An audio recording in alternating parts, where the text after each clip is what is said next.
So as Tim said, my name is Peter O'Neill. Most recently from Cochlear, I was there for over 11 years. Prior to that, I worked in the aerospace industry. I worked in the aerospace industry for over 20 years, an aeronautical engineer by background. I worked at companies like Havilland. I worked with the Department of Defence. Most recently at Qantas Airways, I was with Qantas for over 10 years. I was responsible for the design and development of the A380 first business and economy class seats for Qantas. I moved from the aerospace industry, which is high technology, regulated industry, not unlike medical devices. Moved to medical devices, joined Cochlear as a senior project manager, developed some sound processors for Cochlear, then was asked to develop the product innovation process, the process that Cochlear uses to develop new products. I managed that. I also took on the management of the configuration management system for Cochlear. I was then asked to manage the tool room that manufactures prototypes, develops tools, jigs and fixtures, etc., produces plastic parts. I also manage test system development, so the electrical test systems that are used for making sure that the products at the end of the manufacturing line are performing as intended. I also manage the V&V function at Cochlear, and also the project portfolio management system. I introduced that. It's used now globally throughout Cochlear to manage projects, manage project portfolios. I was also the project management process owner for Cochlear, as well as the design control process owner. So I would spend quite a bit of time in front of the regulators during quality system audits. So that's sort of the background of my experience. I had a team of 78 people, as Tim mentioned. There's recently been a restructure, so I'm now looking for my next role. But Tim asked me if I could talk about some things that may be of interest to people, some things that I've learned across the years. So hopefully you'll get something out of this.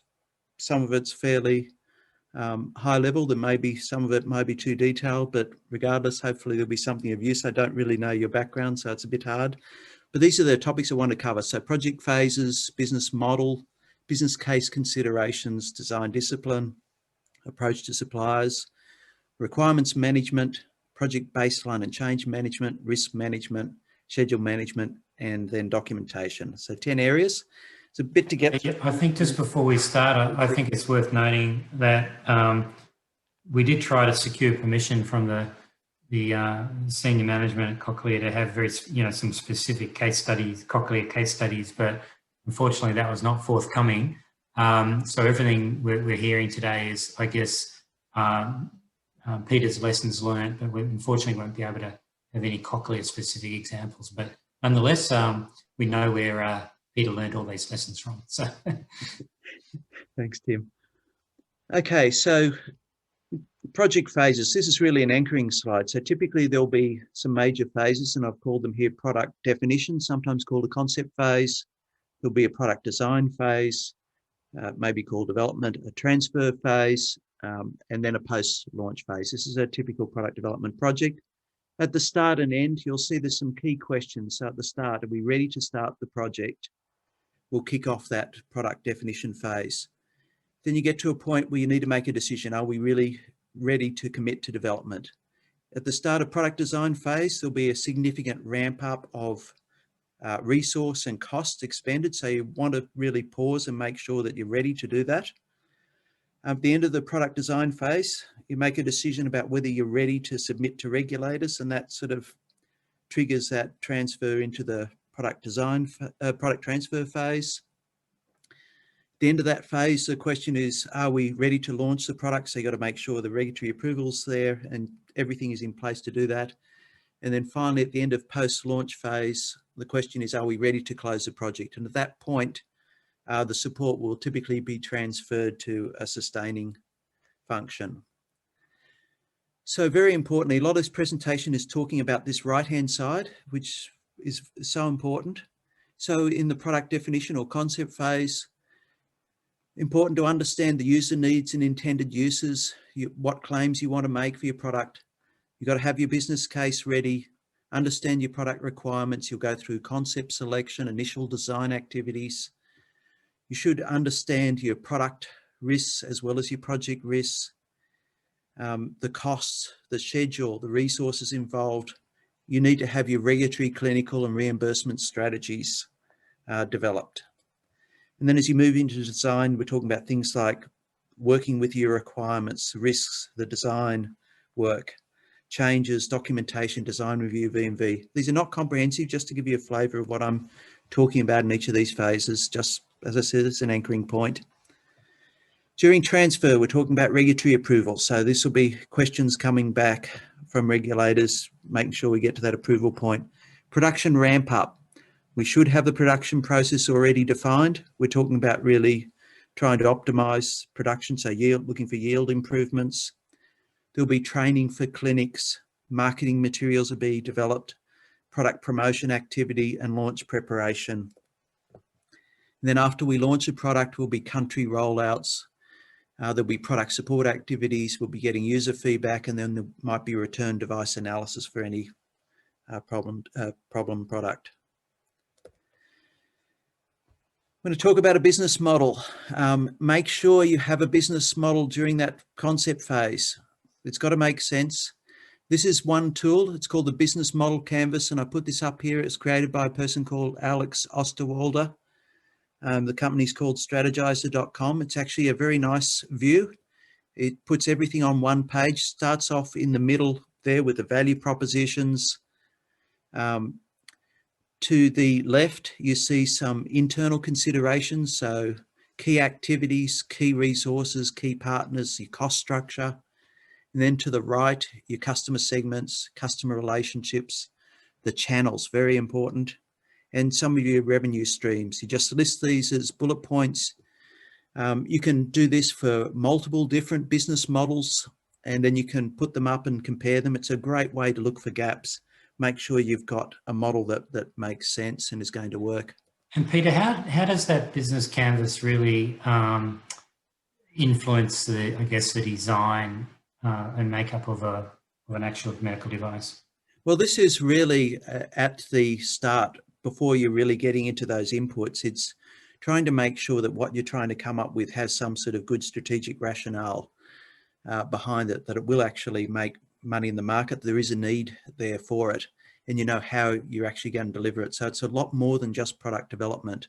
But before you get into all that work and start spending money and resource and time and effort, it's very important to have this high level view understood and make sure it makes sense. So maybe as I go through, we'll get into that too. We'll be talking about requirements, etc. The next thing I want to talk very quickly about is the business case. So this is a bit blurry, and that's sort of deliberate. It's just a generic slide. You'd know what a financial analysis looks like. There'll be a number of years. You'll be talking about the income streams, the cost associated with that by year. You'll use discounted cash flow analysis to create a net present value, calculate a payback period. This has to be done. This is your financial analysis. But the thing I really want to emphasize here is it's not enough for a business case. You also need to list your assumptions, your exclusions, your dependencies and constraints. And these can be listed bullet point form, but are absolutely key. If someone presents something to me, a business case, and it's just an Excel spreadsheet with this information, my first question is, where's the rest of it? This is often even more important. Some other things you need to think about. Think about your fixed versus variable costs, cash flow implications. How are you going to manage fixed costs, allocations across your projects if you've got multiple projects? These can really play an important role. The other thing is to think incrementally from your current situation. If you've got sunk costs, they're gone. Don't confuse your business case. Also, sensitivity analysis is extremely important. There's many variables in your financial analysis. Some of those variables can have a very big impact on the outcomes. So look at varying those, say by 10% or 20%. Individually vary them, see what it does to the bottom line numbers. That can really influence your thinking about whether the project makes sense or what you need to focus on very carefully. Scenario planning. Think about some key scenarios that could occur and look at how they could impact the overall business case. You know, what happens if regulatory approval takes 3 to 6 months longer? What happens if you need an additional clinical trial? What is that going to do to your business case? Run a few scenarios. Also think about the particular... I wonder how many people had a global pandemic as a scenario. Well, there you go. Recently. I'm sure not many, but I think in the future that may be a bit different. Yeah, think about your constraints. A big one in product development are your technical resources, your engineers. If you're trying to develop multiple projects, don't just rely on an MPV number to make a decision as to which project to go with. A good way to do this is to look at the MPV amounts for each of the projects, divide them by the number of resources or the percentage of resources involved. So you effectively get a measure of MPV per constraint. It's a good way to optimize your portfolio mix. All right, I'm going to move on to design discipline. So just a few points to make here. So this comes from a book called Design for Manufacturability by David Anderson. And this blue line here, and hopefully you can see my cursor, talks about the incurred costs over the lifetime of the product. So what you can see here is got concept, design, testing, manufacturing process development and production. By the time you get through design and V&V, about 10% of the total cost of the project is expended. Most of the cost comes through the manufacturing phase, and that shouldn't be at all surprising to anyone. What's most interesting about this is the committed cost curve. So this is the red one here. And what you can see here is that by the end of concept, 60% of the total lifetime cost of your product is committed by the decisions that you make during the concept phase. A further 30% by the time you complete design and testing. In other words, only about 10% of the total cost can be influenced once you hit that manufacturing phase. So whenever I hear people working on the design of a product say, we need to deliver this quickly, you know, our manufacturing process engineers can sort out some of the issues once it hits manufacturing. It's a wrong way of thinking. It's completely incorrect. You need to make sure that you think very carefully about your long-term total product lifecycle costs when you're designing products. So the sooner the better. And this one sort of relates to that. This is sometimes called the Lexmark model. So it was something that Lexmark changed during development of printers. Toyota went through the same thing. It's sometimes called the Toyota model. So this is a difference of looking at a linear approach to product development versus what we call a concurrent model. And when we talk about concurrent development, we're talking about looking at all aspects, all impacts related to product development. So for example, the design of the manufacturing process should be done concurrent with the design of the product. This is not always easy for companies to do, and you'll see one of the impacts here is this concept phase ends up taking longer when you do this. And initially companies will do this and think they're spending too much time working on this concept to understand what they're trying to design. But if you have the discipline and you do this, what you will find is that your design process will be a lot smoother and take place far more quickly. But even more importantly, the number of revisions and iterations as you try and transfer this design will be significantly less, and your manufacturing ramp up, will also be significantly less. And in terms of the time of product development, we're talking about 40% savings. A lot of companies really, as I said, struggle with this, and I would emphasize the need to be very disciplined in how you manage your projects. But if you can do this, this is absolutely the right way. All right, I'm going to move on quickly to the approach to suppliers. And I actually crossed out the word suppliers here because I think the important thing is to think of them as partners. So make your key suppliers part of the team is so important.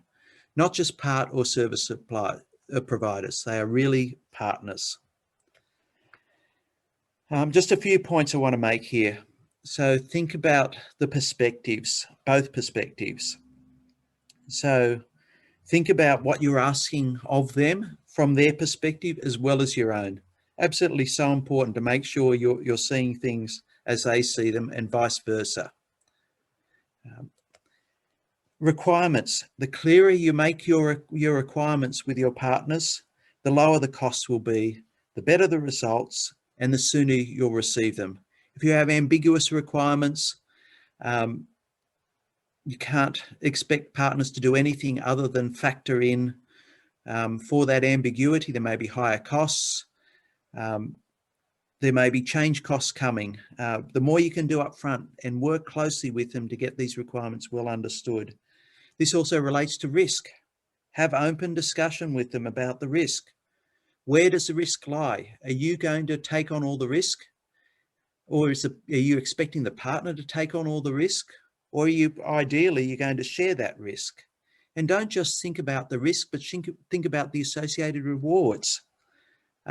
If the partner is taking on risk, then they need to also be taking on some of the rewards as well. So think in terms of incentives. A great way to motivate your partners is to share risks and create some incentives. Try and drive efficiency, reduce costs, really create a win-win scenario so they have skin in the game. They're motivated to achieve high performance, to work as a true partner with you on this. As I said, think about change. The last thing you want is to go through a series of changes and have your costs and your schedule impacted.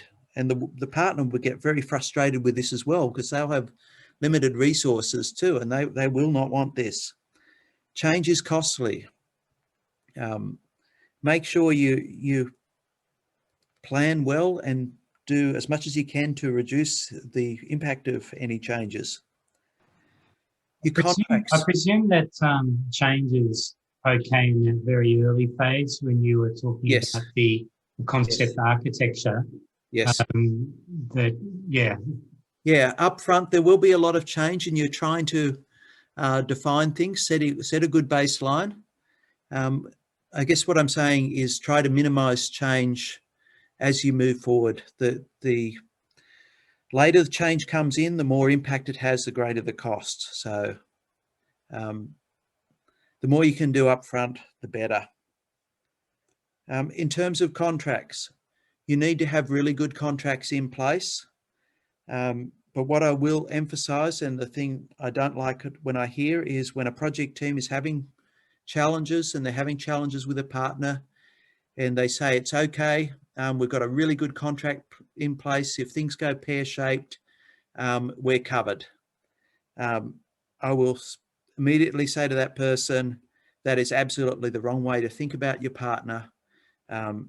You've got to think about them as a member of your team. The last thing you want is team members at loggerheads with each other. Not only is it very ugly, you end up having quite a dysfunctional team and the output's going to be very bad. Conversely, if you've got a very good relationship and you're truly working together as a team, you're far more likely to have a great outcome. And hopefully if you've got your contracts, your incentives set up the right way, it's a win-win and everyone is very happy with the outcomes. Peter, to what extent, how far do you go down the chain in terms of these partners, because sometimes the partners have their own subcontractors, and a medical device project, when you look at all the different categories involved, you can have up to sort of 10 or 15 different suppliers to a project. Yeah. And I wouldn't have thought you would want to have all of them sort of in your core project team. No. Have you got a sense of where it starts and stops? Yeah, typically, I mean, you will have immediate suppliers. They may have suppliers of their own.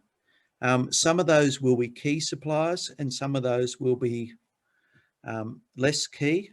I would say you don't go beyond that 2 levels. So your partners and then their key partners is probably the level at which you will go. So you won't always cover the smaller partners that your partners have, sort of at that second level. And beyond that, very unlikely. You may have some contact with them, but you won't be doing too much with them. That will be coming through your partner rather than directly. I would have thought it would be partners, key partners. Absolutely, you may have some involvement with them and maybe talking with them both and working very closely. I expect it would be the people who have most to contribute in that conceptual phase at the start, the ones who can influence, the design and the overall, reducing cost and risk for the project. If they don't have much to add to that conversation, then it'd just be clutter to have them involved. Yeah, absolutely. All right, I'm going to move on, and sort of in the interest in time, we can circle back with questions too as we go. Requirements management. So typically requirements will start off, there'll be often marketing language used to describe some key requirements.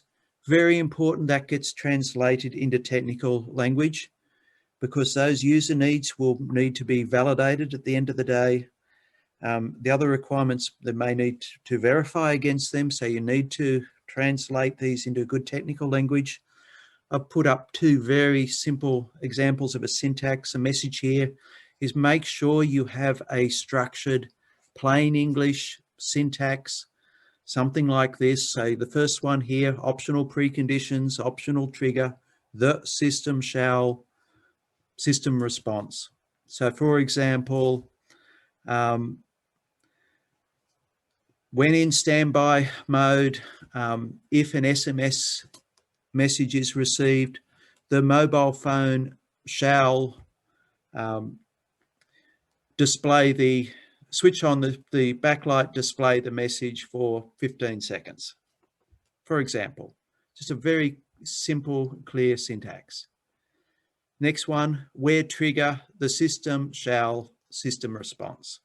So for example, when the standby button is pressed, the mobile phone shall switch off the screen backlight.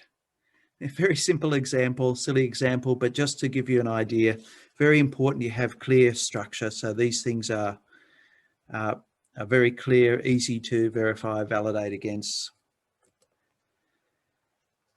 Early upfront, you'll have a list of requirements. I absolutely encourage you to separate the user requirements from the business requirements. Don't just have a big pool of requirements. Your user requirements, you'll need to validate against those. They'll be submitted to the regulators. Business requirements, not so. Regulators don't need to see these. Keep them separated so you can manage them in the right manner. They're both important for your design activity, but good that you keep them separated. Think about the different levels of requirements. At the start, you may have high-level requirements, just a set of requirements.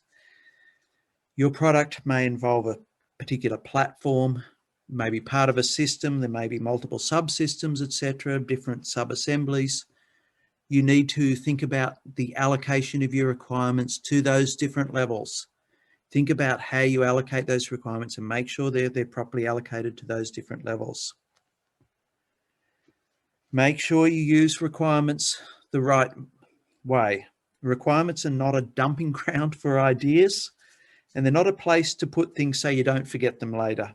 So many times I've looked at requirements and seen things and they're more statements, and I've asked a person, what on earth is this? It doesn't look like a requirement. And the answer is, oh, I wanted to make sure we remember to do this later on, so I put a requirement down for it. Wrong answer. That is not the use of requirements. And there's other ways you can remind yourself of things for the future. make sure you don't use your requirements for that. Keep them clean, keep them discreet. Don't have too many requirements. Just have requirements where you need them. Development of requirements. So at the start of design control, you need to have breadth of requirements when you start formal design control. So you need to have coverage, but you don't need to have everything defined to the nth level. In fact, I would encourage you to not do that. Keep them as high a level as you can. The more descriptive they are, the more they will stifle your options, reduce the amount of innovation you can achieve. So don't try and define everything too early, and be prepared to iterate them as you go. Remember that requirements are design inputs. They are not design outputs. Make sure you keep those things separate. So for example, if someone writes, the implant shall be 8.9 millimeters thick, I would say that is a design output. That is not a design requirement. Why is it 8.9 millimeters thick? And if they say, well, surgically, there's a reason for it to be less than 9 millimeters, okay, that might be a legitimate requirement, but the requirement is the implant shall be no more than 9 millimeters thick. The problem with being too specific is you get into V&V, you measure it and it's 8.92 millimeters thick.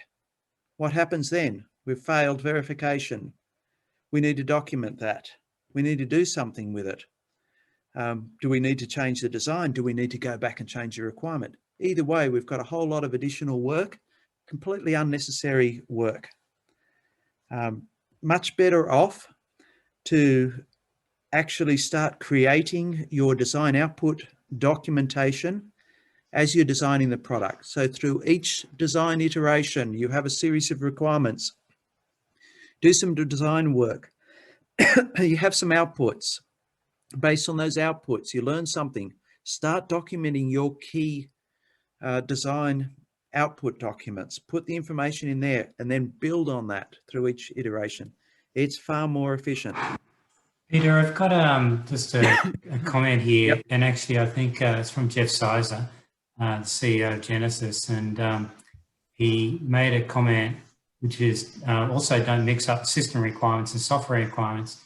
He's put up his hand, so you can take yourself off mute and make your own comment, Jeff. Yeah, g'day, Peter. Thanks for the very informative presentation so far. This is one of my particular hobby horses where I see a system requirement is defined for a function, then we delve into the software requirements definition, and a whole heap more system level requirements start to appear as if they were software requirements. Yeah. Whereas the software merely implements the system requirements. And this causes a world of pain for the software engineers in doing software verification, in that all of a sudden they have a big burden trying to verify at the software level functions that are actually system functions. Can't agree more. It's really understanding these levels is so important.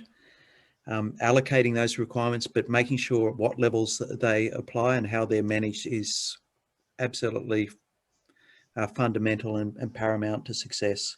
So thank you for that. It's a great and anybody else who wants to jump in and make some comments, just raise your hand or put in a comment in the chat or in the Q&A panel, and I can raise it. Yep. Okay, we'll move on. Yep, thank you. So the next one here is V&V consideration. So important upfront as you're developing your requirements, think about the verification and validation. If it's a user requirement, how are you actually going to validate to that requirement? Think about it. Put some documentation in there up front. Doesn't have to be detailed. Just make sure you understand how it's going to be done. Can you actually verify it to that requirement? Don't wait until you've designed the product and then try and do V&V work to realize that you can't actually verify against that requirement. You need to go back and change requirements. Not a good place to be in. Think about things up front. Rationale. This is something a lot of engineers don't like doing, and I will tell them they have to do. This is so important. You create a requirement, have a rationale for why you have that requirement. If you're using something like as simple as an Excel spreadsheet or a Word document, Just have a separate column for it. If you're using a requirements management system, have a field to capture it. Doesn't need to be detailed, but you need it there so that people in the future understand why it's there. And I'm going to give you a very silly example, but it's a real example, came from a different industry.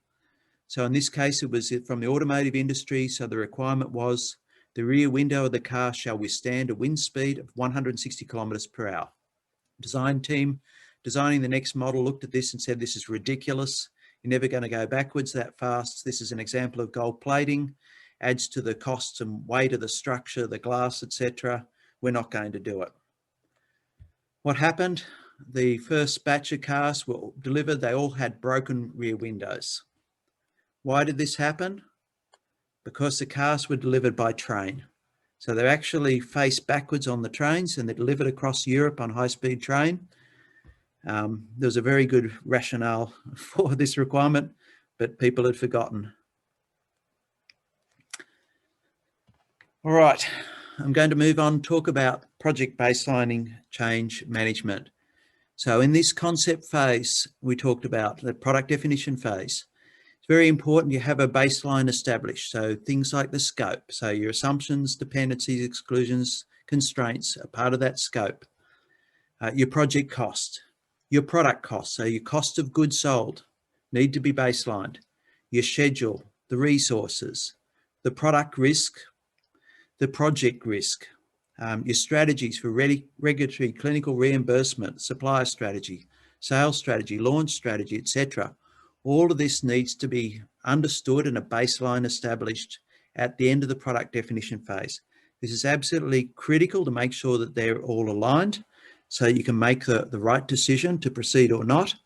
But also during product development, you've got a good baseline to work when you're trying to manage changes. Have a think about decisions that need to be made. You're not going to have made all the decisions by this point. There are going to be decisions that still need to be made. Try and be as explicit as possible with these. So what decisions need to be made? Who are the decision makers? When will these decisions need to be made? Make sure these are identified, they're communicated, people are aware of this. If change is required, and sometimes there's very good reason to make change, just make sure you do a thorough impact assessment so you know what impact it has on the project, on the company, on other projects. Make sure you do a thorough impact assessment so that when you make change, you make it with the right understanding. And then if you do make change, make those decisions that you make stick. Do everything you can to do that. Anytime you make a change, it has an impact on the project. It distracts them. They have to do other work. It's costly. So not only is it disruptive, it's costly. The later in the day you make these changes, the more impactful it is. So change is fine and it is often required, but do it in a very carefully considered and well-managed way. All right, I'm going to move on now and talk a bit about risk management. First thing, when we talk about risk management, risk typically comes with a reward. There's a balance here. The important thing is to often risk is required for innovation. So don't always try to avoid risk. Sometimes in product development, it's very important. It's essential if you want to innovate. You just need to manage it. So think about risk from a level of risk perspective. It's not something that's outside your control. It's something you can absolutely control. You just need to think about what level of risk you are willing to take on the project or what you need to take on the project, and then make those decisions accordingly. The types of risks. So I talked about product risk and project risk. Make sure you separate them. Don't mix them up. Often teams, I'll see something that's clearly a product risk appearing in a project risk register. It should not be there. Product risk is 14971 stuff, relates to the product, the use of the product. It comes from your hazards analysis. That is product risk. Keep it there. Project risk, ISO 31000 series. That's related to your project. So risks that relate to your schedule, your resources, your costs, etc. Manage those there. Technical risks. Very important. You think very carefully about the risks from a technology, a product development perspective. What are you doing is new to the world? What's new to your industry, to your company, new to the team that's developing it? Think very carefully about each of these and then do something with them. What does it mean? Do we need to do more upfront design characterization work? Don't just try to apply something where there's risk, you haven't done it before, and then cross your fingers and hope it's all going to work. Identify this up front and then do something to make sure you understand it before you try and apply it to the product. If you don't do this, you'll have significant impact later on. Mitigation strategies. Once you've identified risks, for each of the key risks, you need to develop mitigation strategies. There may be one or more for each of those risks. You may have strategies that minimize the likelihood of the risk occurring, reduce the impact if it does occur, strategies that avoid the risk altogether, that transfer the risk somewhere else. You may share the risk, or you may decide to accept the risk. There's lots of possibilities here.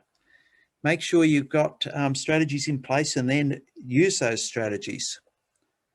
Don't go overboard with your risks. I often say it's quality over quantity. Even sometimes senior and experienced project managers, I'll ask to see their risks and they'll give me something, there'll be more than 100 risks there. And I'll say, that's great, you've identified them, but what are you doing about them? Let's have a look at risk number 6. What are you actually doing with this risk to make sure it's not going to impact your project? And that's where I often see the weakness. And in those cases, I actually try to emphasize to people the idea of risk identification is to identify those key risks, but the most important thing is to actually do something. Risk management is a really powerful tool if it's used properly, but it needs to be used correctly. The other thing you need to do is when you actively manage these risks, is to have a way of doing that. So this is just something I grabbed off the internet showing risk burn down. It's typically not a straight line. So this has got iterations across the bottom and then days of exposure on the left. It's typically, it'll more step down with each of the iterations. The important thing, the message here though, is make sure you're tracking it so you know whether you are doing something with those risks. You should know when each of these risks will be realized. So the date by which we will know one way or the other if they're going to impact the project, and then track them to make sure that they're actively managed. Very quickly. Yeah, before you leave that one, one thing that's, you know, I've always found a little bit challenging is around trying to integrate business risk, because quite often, well, particularly in the industry I work in, which is contract design of products, medical devices, is they come with you with the business model, you know, I guess in place. But where it really, the rubber hits the road on this is around unit cost. And it's very easy to, as you say, gold plate something or come up with a, you know, particular technical approach, which is ignorant of the impact that might have on the manufacturability of the device and you know, the overall end unit cost. Any comments about how those sort of business considerations should be integrated into the product design? Yeah, so something like COGS is a parameter that should be tracked and managed like many others, like the cost of the project. So you have effectively like a COGS budget. You have some limits around it and you manage it as you go to make sure that you're on track there. And it can be a very difficult one because it's greatly influenced by things like manufacturing yield, and it's influenced by production quantities. So you also need to think about the business model in terms of how quickly your sales will ramp up. That may impact it as well. So it's something that actually needs to be very carefully managed, and those assumptions that go alongside it tracked and checked periodically, quite regularly, at least, like even if it's a 1 or a 2 year project, at least once a month. Make sure that the assumptions you've made, how you're tracking with that, is in accordance with where it needs to be. Sure. Jeff Sizer made the comment here, engineering can be viewed as a process of reducing risk to an acceptable level as there will always be residual risk. Yeah. Good engineers make this judgment. Yep. No, great comment. All right, let's move on to schedule management. So a couple of slides here. The first thing is you need to include both task variability and risks in your schedule. So both of these, task variability and discrete risk, are components of this project uncertainty. We want the team to work to the best possible dates. And I'm going to have a think about those, and I want to talk about a few things. So the first one is Parkinsons Law. So this is where work expands to fill the time available for completion. So for example, say we allow 4 weeks for a task that can be completed in 2 weeks. There's a good chance that that 2-week task will actually take 4 weeks. This is something known as Parkinson's Law. One that's almost the opposite, but also very important, is something very aptly named student syndrome. So this is where a person waits until the last possible time to commence the task. So for that same example, they're given 4 weeks to do a task that takes 2 weeks. For the first 2 weeks, they do virtually nothing or very little on that. And then there's a mad panic for the last 2 weeks to get it done. Something called optimism bias. Really true, very important to think about.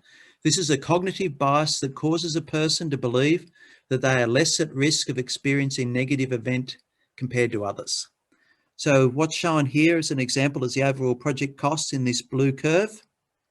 This is what the project thinks is the actual situation. So this is the most likely outcome in the middle there, the dotted line. This is the range of variability possible. The green curve here is showing the actual situation, where you see the most likely is actually significantly higher, but also the breadth of possible outcomes is also much wider. And in this particular example, you see if you were to look at the original estimate for the project team and compare it to what will actually happen, what they said was 50% likelihood to occur is actually significantly less than 25%. This is very real and something that needs to be very carefully considered and managed. Unrealistic expectations. So this occurs when people commit to dates before the effort and the risk are sufficiently understood. This can result in a lack of confidence. So what I'm talking about here is when project teams are confident in their dates, they communicate this to a governance team, but these dates are not based on sufficient planning or understanding. As they start progressing the project, the costs may be higher than expected, the earned value less than what's expected at that point in time. Governance team then starts having a crisis of confidence in the project team. They start asking the project team more questions. Can you give me this information? Can you do that to give me confidence? Project team gets distracted, starts doing all this work for the governance team. This actually isn't helpful. You end up with this spiral of additional work, even less confidence. The team is busy trying to justify its position, and it's a terrible situation, all because the team is not necessarily honest with itself. There's not good communication with the governance team to really understand the true status of the project. So this is about being honest with yourself and having good stakeholder management and communications. The other thing I want to talk about is when we talk about scheduled tasks. What this is showing here, that when you talk about the most likely time for delivery of a task, usually the mean will be greater than that. So very often the likely outcomes will be more biased towards the right-hand side. And this is really important to understand, particularly when you have a lot of tasks, why things take longer than we thought they would take. So there are tools on the market to try and deal with this. You may or may not be familiar with Monte Carlo simulation. So there's what this is essentially, and just mindful of the time. What this is for the tasks in your schedule, rather than having the most likely date listed, you will list 3 dates, for example. It could be a 10% probability, a 50%, and a 90% probability for each and every task. Then the software will run your project maybe 10,000 or more times and generate an expected outcome for your project.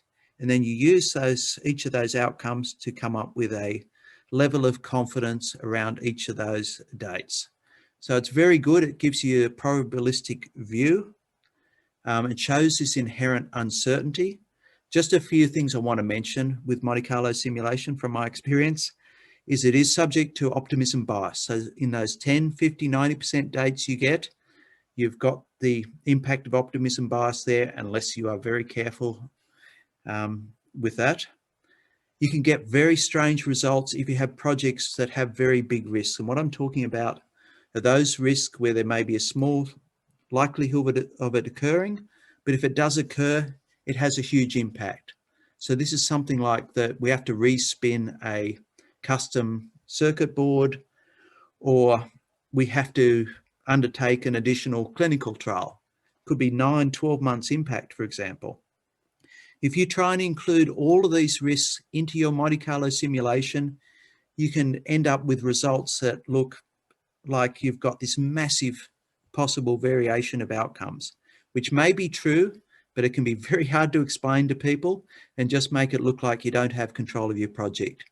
So in those circumstances, I encourage people to separate out those big sort of lumpy risks, keep them separate to the Monte Carlo simulation, and then report them separately. So here's the likely outcomes. This is where we think it will come out, but these are some key big discrete risks that we will need to manage. This is the impact if they will occur, and this is the timing when we will know one way or the other. Much better way to do it.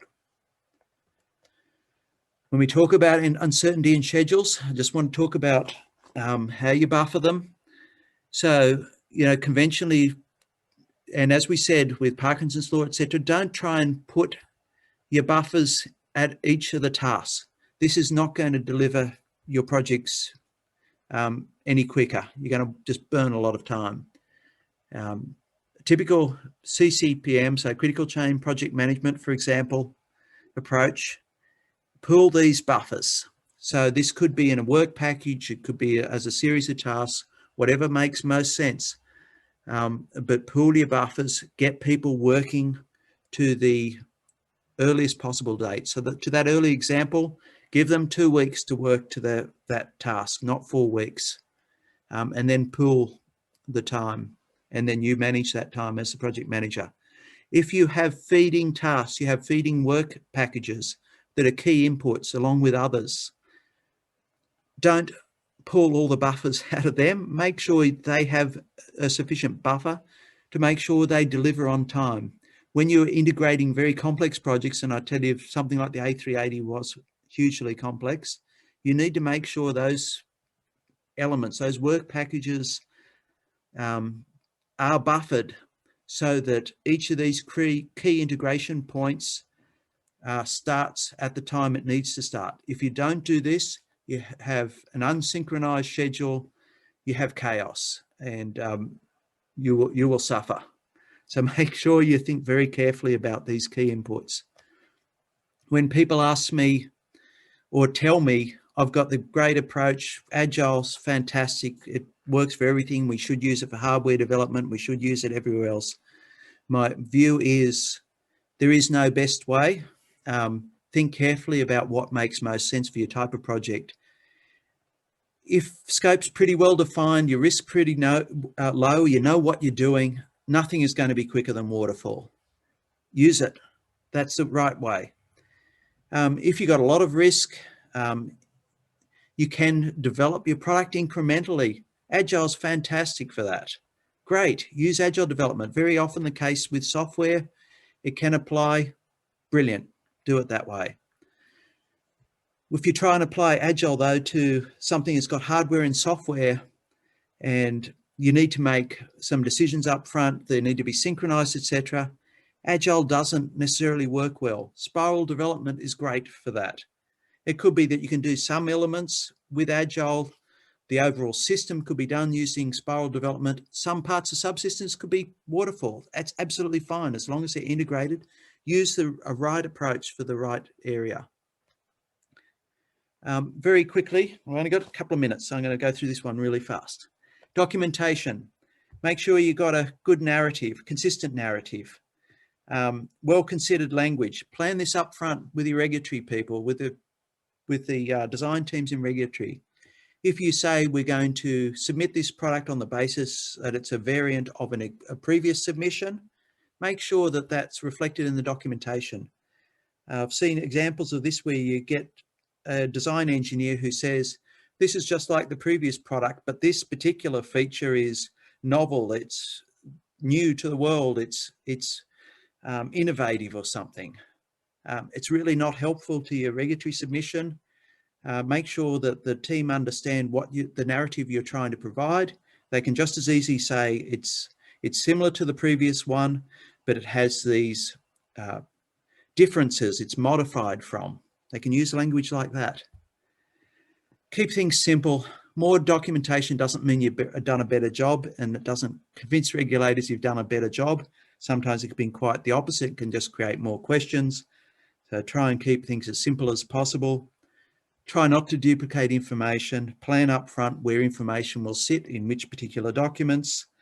If you do duplicate information, it increases the chance you have conflicts.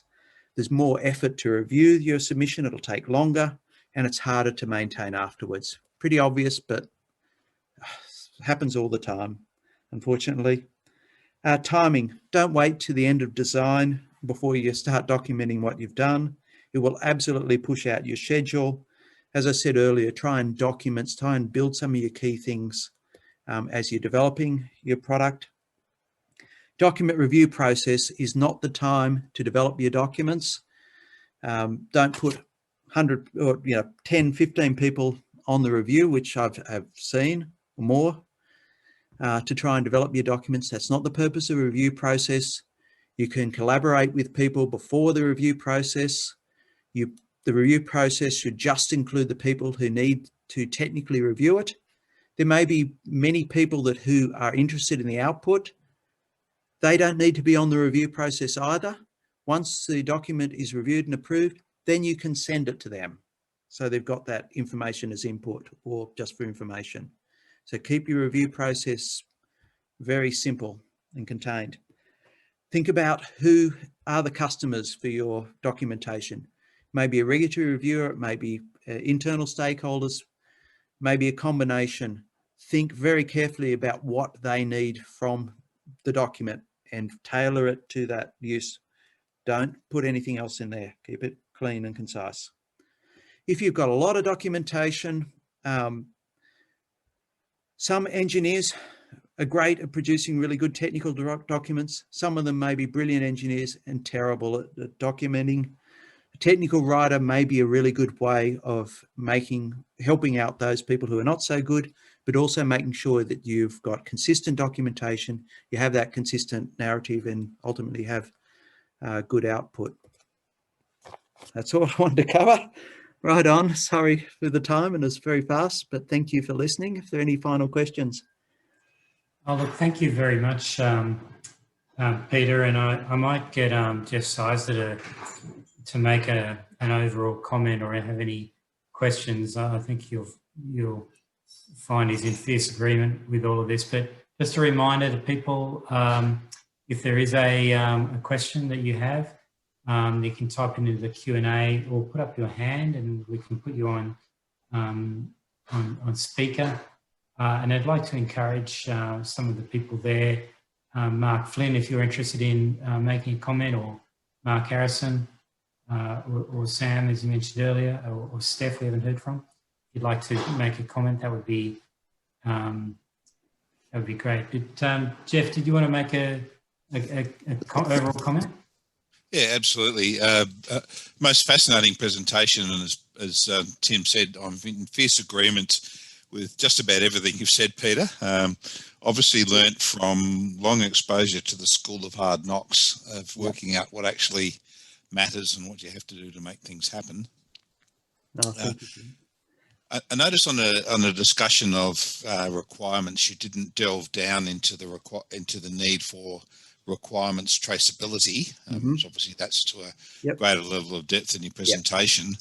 I'll just make an observation that I often find you end up being presented with a list of user requirements, and we've at Genesis have adopted a process of guiding our customers who commission us through development work through defining those user requirements, because usually the entrepreneurial type will be all at sea in coming up with a coherent set of requirements that actually then translates into or use at the user need level that translates into design inputs, etc. The other observation, it's generally an iterative process, because although in theory you could start with a set of user needs and then sit in a closed room and produce a set of design inputs, inevitably in doing design inputs you start with a template that's got a whole heap of the normal stuff on there, like ROHS compliance and environmental requirements and EMC and yada yada yada, and it's often challenging in what is the user need that actually leads to that design input, where you know that that design input is a necessary part of a sound design. And so it can be quite challenging, and it's necessary to be iterative and make sure that you loop back and say, well, do those design inputs that I know are necessary have a corresponding user need? Any comments on that, Peter? Look, I think they're both fantastic points, and there's a whole lot of other things I could have covered. So I haven't talked about traceability, so important. So talk about an RTBM, requirements traceability verification matrix is a key output to make sure you have that traceability properly defined. Completely agree with that.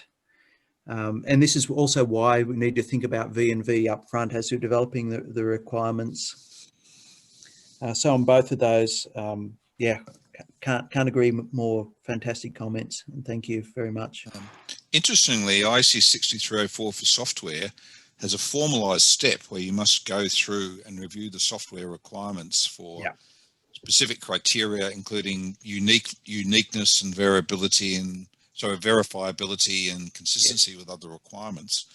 There isn't an explicit regulatory requirement to do that for your design input specification. Not that I've come across. Yeah, so it's actually quite interesting. So certainly at a previous company I worked at, we certainly had a system requirements review quite early on, but also at the end of each design iteration, once we did our design reviews, we also ran a requirements review at that point, so that we had this feedback from what we'd learned into requirements and updated those. And it's very important, to the point you're making earlier, that these are seen as something that needs to iterate with the design and the thinking.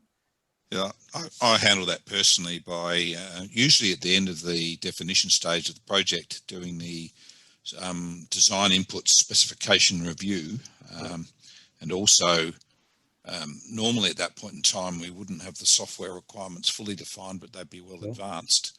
Going through just with a weather eye to say, is that verifiable? Is that a system requirement that's snuck into the software requirement spec, etc., etc.? Then at the earliest possible opportunity during the development phase is actually produce the verification approach. And that's usually, on the one hand, how do you verify all the system requirements and what is our verification test going to look like for that? Then down at the detailed hardware design, how are you going to verify the soundness of the electronics hardware design? Similarly for the software. Then also looking at 60601-1, what is our verification approach to that, to 60601-1 going to be?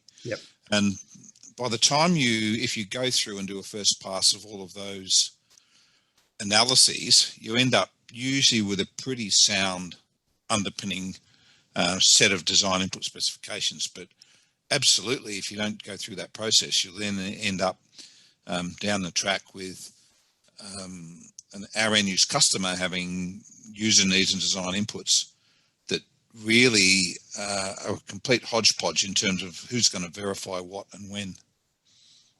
Okay, look, sorry, Ed, I think we're over time now, so we might have to wrap it up there. Peter, the main